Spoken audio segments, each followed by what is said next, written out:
Everyone, welcome to RPSC study hub.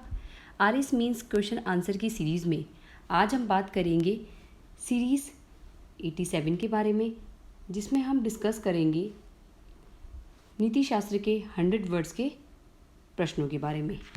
Okay, साथ ही हम case study भी देखेंगे। एक केस स्टडी को हम किस तरह से लिखें, एक रेप्लिका उसकी हम देखेंगे। ओके, तो आइए स्टार्ट करते हैं आज के पहले प्रश्न को। कांट का नीतिशास्त्र आकारवादी एवं कठोरतावादी है। इस कथन का परीक्षण करते हुए नैतिक जीवन में कांट के नैतिक सिद्धांत के महत्व का मूल्यांकन करें। थोड़ी थिकनेस कम कर लेते हैं पेन की, ये ठीक है। कांट का नीतिशास्त्र आकारवादी एवं कठोरतावादी है। इस कथन का क्या करना है? परीक्षण करना है और नैतिक जीवन में कांट के नैतिक सिद्धांत के महत्व का मूल्यांकन करना है। तो प्रश्न की प्रकृति के अनुसार उत्तर देना है। 100 वर्ड्स में हमें ये खास तौर पर ध्यान रखना है, अनावश्यक कुछ भी हमें नहीं लिखना है। उत्तर किस तरह से लिखेंगे? कांट के नीतिशास्त्र को औपचारिक एवं कठोरतावादी के रूप में चित्रित किया गया है, क्योंकि कांट का नैतिक सिद्धांत कार्यों के परिणामों या विशेष परिस्थितियों की परवाह किए बिना सार्वभौमिक नैतिक सिद्धांतों के पालन पर बल देता है। कांट नैतिकता का संबंध मनुष्य की बुद्धि या विवेक से ही मानते हैं। व्यक्ति की भावना या संवेग आधारित नैतिकता को कांट स्वीकार नहीं करते हैं। अतः कांट का सिद्धांत कठोर वस्तुनिष्ठता वाला है। दूसरे तरीके से हम देखें तो अगर कांट का नैतिक सिद्धांत है, वो परिणाम या विशेष कोई भी परिस्थिति है उसको हमेशा से नेग्लेक्ट करता है, यानी उसकी परवाह किए बिना वो क्या करता है, सार्वभौमिक जो भी नैतिक सिद्धांत है उनके पालन पर बल देता है। परिणाम क्या होगा, विशेष परिस्थिति क्या होगी, इसकी जो है वो परवाह नहीं करके क्या करेगा, वो सार्वभौमिक नैतिक सिद्धांतों पर उनके पालन पर बल देगा। साथ ही मनुष्य की बुद्धि या विवेक से ही नैतिकता का संबंध मानते हैं। व्यक्ति की भावना या संवेग आधारित नैतिकता को कांट स्वीकार नहीं करते हैं। ऐसी नैतिकता जो व्यक्ति की भावनाओं या संवेगों से जुड़ जाए, तो ऐसी नैतिकता को कांट स्वीकार नहीं करते हैं। इसलिए क्या बोलते हैं, इसको कठोर वस्तुनिष्ठता वाला बोलते हैं। ओके, अब हम बात करें कि आकारवादी या औपचारिक क्यों है, उसके बारे में भी देख लेते हैं। कांट के अनुसार नैतिक सिद्धांत ऐसे होने चाहिए जो सभी तर्कसंगत प्राणियों पर समान रूप से लागू हो। केवल कारण पर आधारित नैतिक सिद्धांतों को कांट मान्यता नहीं देते हैं, अर्थात कांट की नीतिशास्त्र औपचारिक है। दूसरे अर्थ में हम देखें तो ये है कि जो भी तर्कसंगत प्राणी हैं उनमें ये क्या करता है कि सभी पर समान रूप से लागू हो। केवल कारण पर आधारित नैतिक सिद्धांतों को कांट मान्यता नहीं देते हैं। केवल कारण बेस पर ही नैतिक सिद्धांत जो है उनको फॉलो नहीं किया जाता। क्या है, सभी प्राणियों के लिए तर्कसंगत समान रूप से लागू हो, जब ही वो आकारवादी कहलाएगा। अर्थात कांट की नीतिशास्त्र क्या है, औपचारिक है, क्योंकि ये क्या है, सभी प्राणियों पर समान रूप से लागू होती है। नैतिक जीवन में कांट की नैतिकता का महत्व अब देख लेते हैं। आगे का प्रश्न जो आधा प्रश्न है बचा हुआ है उसको भी देख लेते हैं कि नैतिक जीवन में कांट की नीतिशास्त्र का क्या महत्व है। व्यक्ति अपने सभी कार्य विशुद्ध कर्तव्य पालन की चेतना से करता है। विशुद्ध कर्तव्य चेतना से प्रेरित होकर ही कार्य करने चाहिए, कांट का ये कथन है। तो विशुद्ध कर्तव्य पालन की चेतना, ये कीवर्ड बहुत इंपॉर्टेंट है। कांट का ये कर्तव्य के लिए कर्तव्य ही है, यानी कोई भी आप कर्म कर रहे हैं, जितने भी कार्य कर रहे हैं, वो विशुद्ध कर्तव्य पालन की चेतना से किए जाने चाहिए। व्यक्ति के सारे निर्णय बुद्धि या विवेक आधारित होंगे तो व्यक्ति को निर्णय लेने में नैतिक दुविधा का सामना नहीं करना पड़ेगा। यदि व्यक्ति के सारे निर्णय ये बुद्धि पर और विवेक पर बहुत ज़्यादा बल देते हैं, तो वो बोलते हैं कि जितने भी निर्णय बुद्धि या विवेक के आधार पर होंगे, विवेक आधारित होंगे, तो व्यक्ति को निर्णय लेने में नैतिक दुविधा, इथिकल जो डायलेमा है, उसका सामना नहीं करना पड़ेगा। तो बुद्धि और विवेक के प्रयोग पर बल देते हैं। नेक्स्ट है कि कांट की नीतिशास्त्र सार्वभौमिकता और तर्क संगतता पर आधारित होती है। सार्वभौमिकता और तर्क संगतता तो मानवाधिकारों की पालना और सामाजिक न्याय के मामले में उपयोगी है। मानवाधिकारों की पालना और सामाजिक न्याय के मामले में क्या है, ये उपयोगी है। नेक्स्ट है प्रशासन के निजी संबंध निर्णय प्रक्रिया में बाधक नहीं बनेंगे, क्योंकि कांट इच्छा या संवेग आधारित नैतिकता को स्वीकार नहीं करता है। प्रशासक के जो भी निजी संबंध है वो निर्णय प्रक्रिया में बाधक नहीं बनेंगे, क्योंकि कांट इच्छा या संवेग आधारित नैतिकता को स्वीकार नहीं करते हैं। तो निजी संबंधों को भी क्या है, यहाँ पर बाधक नहीं मानते हैं। इस प्रकार एक प्रशासक या व्यक्ति अगर कांट के नीति शास्त्र की पालना करता है तो समाज में शांति और न्याय की स्थापना भी कर सकता है। एक लाइन में हमने कॉन्क्लूजन भी लिख दिया। इस तरह से अगर फॉलो करते हैं तो क्या होगा।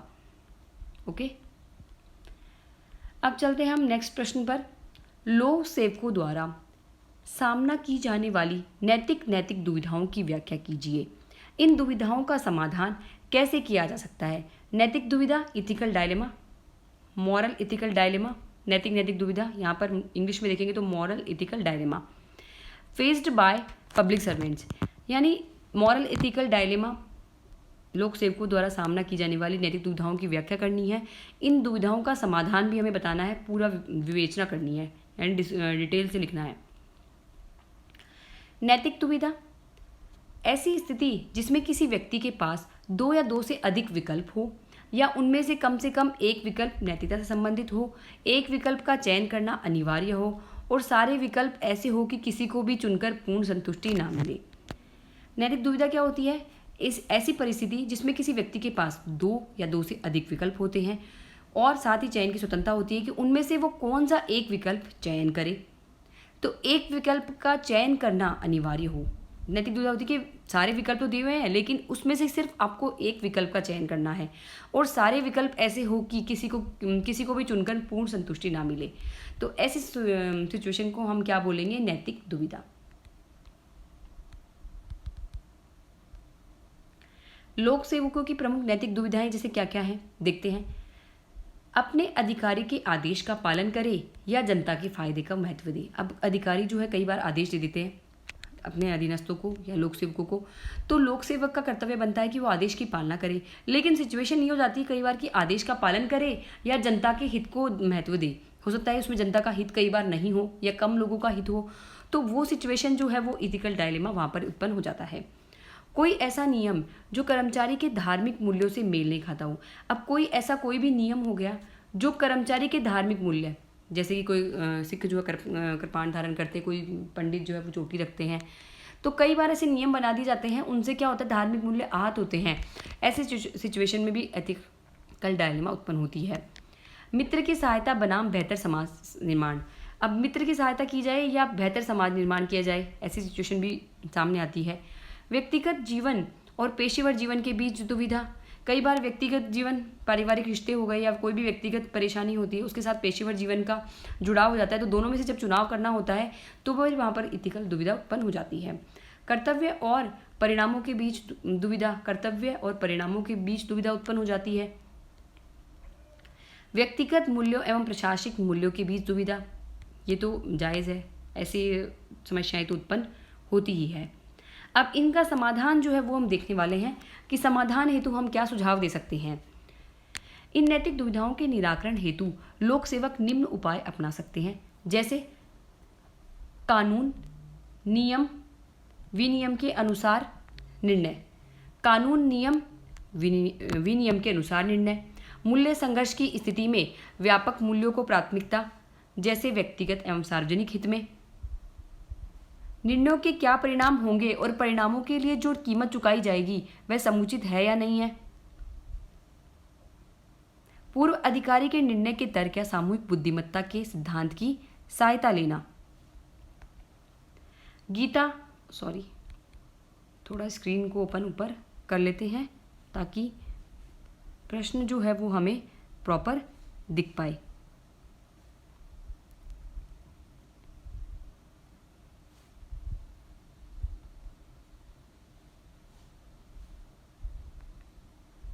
दोबारा से इस प्रश्न को हम एक बार उत्तर को देख लेते हैं।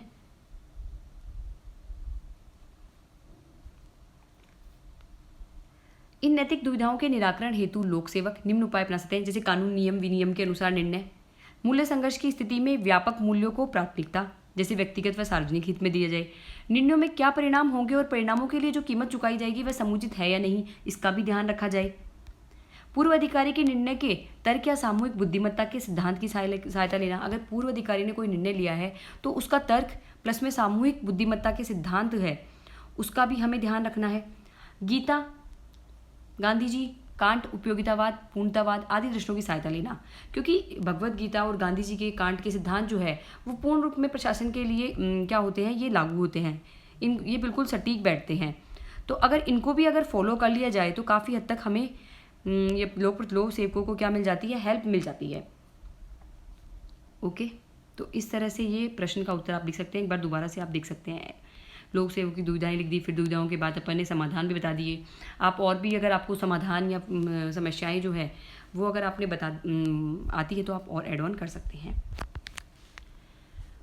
आरएएस की नई वैकेंसी की नोटिफिकेशन अब जल्दी आने वाला है, तो आप तैयारी जो है उसको अब गति दीजिए। जैसा कि मैं प्रीवियस वीडियो में बोलती जा रही हूँ कि टाइम कम है, क्योंकि जैसे ही नोटिफिकेशन आ जाएगा प्रेशर बढ़ता जाएगा और सिलेबस जो है वो इतना बड़ा है कि वो कंप्लीट नहीं होगा। तो अभी आप मेंस की तैयारी को और गति दीजिए, ज़्यादा सिलेबस को कवर कीजिए, मेंस की आंसर राइटिंग आप करते रहिए। जैसे ही प्री की एग्जाम डेट डिक्लेयर हो जाती है तो आप प्री की तैयारी फिर प्रॉपर तरीके से करिए। अभी आप मेंस पे फोकस कर सकते हैं, साथ साथ प्री में भी कर सकते हैं, तो दोनों को साथ साथ लेके चल सकते हैं।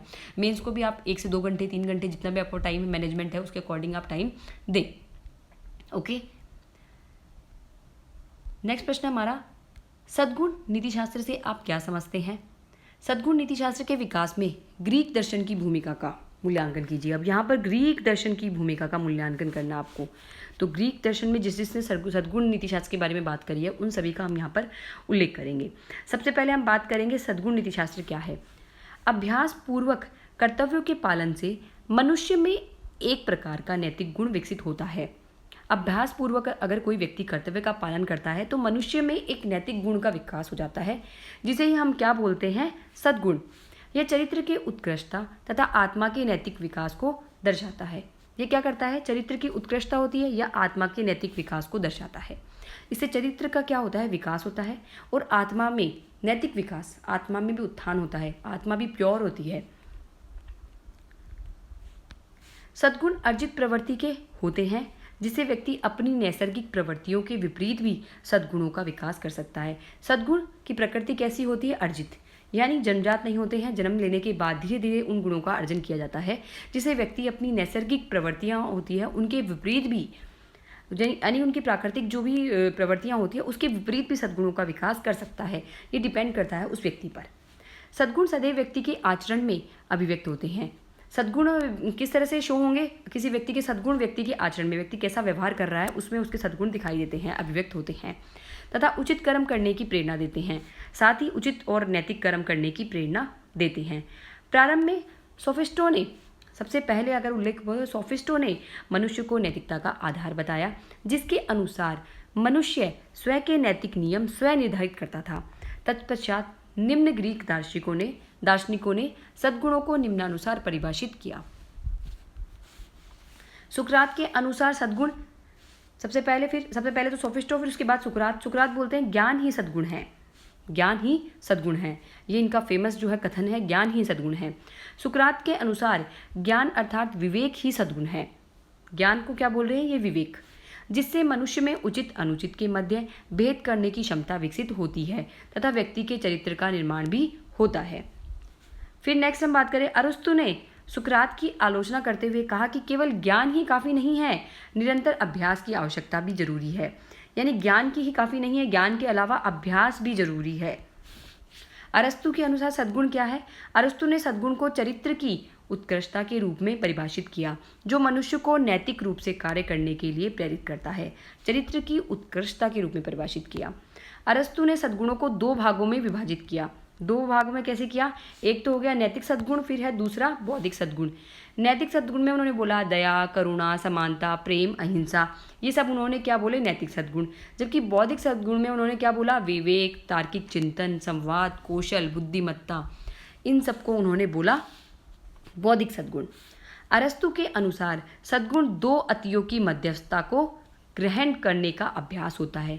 यानी कोई भी 2 अतियां हैं उनकी मध्यावस्था को ग्रहण करने का अभ्यास ही क्या है, सद्गुण। जैसे साहस, न तो कायरता नहीं दुस्साहस। साहस को क्या बोला उन्होंने, ये साहस जो है वो न तो कायरता है और ना ही दुस्साहस है, यानी साहस का गलत प्रयोग भी नहीं है, दुस्साहस भी नहीं है। फिर ग्रीक दार्शनिकों में अगला दार्शनिक आ जाता है प्लेटो। प्लेटो के अनुसार सद्गुण क्या है? प्लेटो ने नैतिक आचरण के आधार पर 4 सद्गुण विवेक, साहस, संयम और न्याय बताए। प्लेटो के अनुसार समाज के 3 वर्ग अपने लिए निर्धारित सद्गुणों अथवा विवेक, प्रशासक वर्ग, विवेक किसके पास होएगा? प्रशासक वर्ग, साहस सैनिक वर्ग, संयम व्यापारी वर्ग।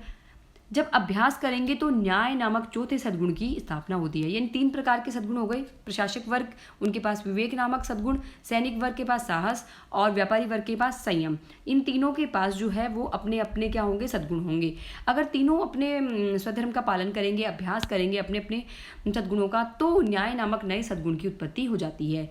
इस प्रकार एक प्रशासक सद्गुणों का बार बार अभ्यास कर अपने कार्य क्षेत्र में उत्कृष्टता ला सकता है तथा अंतिम छोर पर बैठे व्यक्ति को लाभ पहुंचाकर कल्याणकारी राज्य की स्थापना भी कर सकता है। ओके, ये अपन ने देख लिया है इस तरह से प्रश्न को, सद्गुणों वाला। ये प्रश्न काफ़ी अच्छा है, आप इसको तैयार कर सकते हैं। अब हम देखने वाले हैं केस स्टडी। केस स्टडी का प्रश्न ये है, एक गरीब वृद्ध एवं परिवार से परित्यक्त महिला सड़क के किनारे दुकान लगाकर और उस दुकान में फूल बेचकर जीविका का निर्वाह करती है। एक गरीब और वृद्ध परिवार से परित्यक्त महिला है जो सड़क के किनारे क्या करती है? दुकान लगाती है, उस दुकान में फूल बेचकर अपनी जीविका का निर्वाह करती है। विपरीत परिस्थितियों के बावजूद वह हंसमुख एवं मातृत्वधारित प्रकृति संपन्न है। आप एसडीएम हैं। अब सिचुएशन आपको दे रहे हैं कि आप एक एसडीएम हैं और प्रतिदिन उसकी दुकान पर जाकर स्वयं फूल खरीदते भी हैं। उसी क्षेत्र को डीएम नो टॉलरेंस जोन घोषित कर दिया गया है। अब डीएम ने क्या कर दिया? उसको नो टॉलरेंस जोन घोषित कर दिया गया है, जो आपको निर्देश देते हैं कि अविलंब अवैधानिक निर्माण ध्वस्त करा दिए जाएं। महिला असहाय होकर आपसे मदद भी मांगती है। भावुक होकर स्थानीय नागरिक भी उसकी दुकान छोड़ने की सिफारिश करते हैं। इस स्थिति में आपको किन नैतिक दुविधाओं का सामना करना पड़ रहा है? संकट को हल करने के लिए आप कौन कौन से संभावित कदम उठाएंगे? आप नैतिक सिद्धांतों और मूल्यों के संदर्भ में अपनी चुनी हुई कार्रवाई को कैसे उचित ठहराएंगे? तो ये आपको सिचुएशन दी गई है, उसमें आपका 3 प्रश्न जो है उनके उत्तर आपको देने हैं। ओके, जब भी कभी ये केस स्टडी का प्रश्न आता है तो आपको भी पॉइंट्स बनाकर, चाहे पॉइंट्स बनाकर दे चाहे बुलेट पॉइंट्स बनाकर दे, ये आपका मर्जी है। 1 2 3 लगाकर बुलेट पॉइंट्स बनाकर आपको उत्तर देने हैं। तो अब उत्तर किस प्रकार से लिखेंगे देखते हैं। सबसे पहला प्रश्न जो है वो हमारा है, उसका उत्तर लिखेंगे हम कि सबसे पहला प्रश्न है, इस स्थिति में आपको किन नैतिक दुविधाओं का सामना करना पड़ रहा है। तो इसको हम पहला प्रश्न ये रहा, तो उसको हम लिखेंगे मेरे द्वारा सामना की जाने वाली नैतिक दुविधाएं। मेरे द्वारा सामना की जाने वाली नैतिक दुविधाएं, उसमें क्या क्या आ जाएगा? वरिष्ठ अधिकारी के निर्देशों की पालना वर्सेस समाज के कमजोर वर्गों की मदद। अब वरिष्ठ अधिकारी के निर्देश क्या है, उसकी पालना करना वो भी जरूरी है। प्लस में समाज के कमजोर वर्ग है, क्योंकि वृद्ध महिला है, कमजोर है, वंचित वर्ग है, तो उसकी मदद। इससे संबंधित क्या हो जाएगा? नैतिक दुविधा उत्पन्न हो जाएगी। दूसरा सिचुएशन क्या होगी? नियम की पालना वर्सेस अपनी अंतर आत्मा के आधार पर निर्णय लेना। नियमों की पालना, ठीक है, इथिकल कंडक्ट हो गया, और अपनी अंतरात्मा, उसकी स्वयं की अंतरात्मा की आधार है, उसके आधार पर निर्णय लेना है, तो ये भी एक सिचुएशन हो गई। गरीब असहाय महिला की मदद करते हुए भी कानून की पालना सुनिश्चित करवाना। अब गरीब असहाय महिला की मदद भी करवाना है, प्लस में कानून को भी नहीं तोड़ना, कानून की पालना करते हुए मदद करनी है।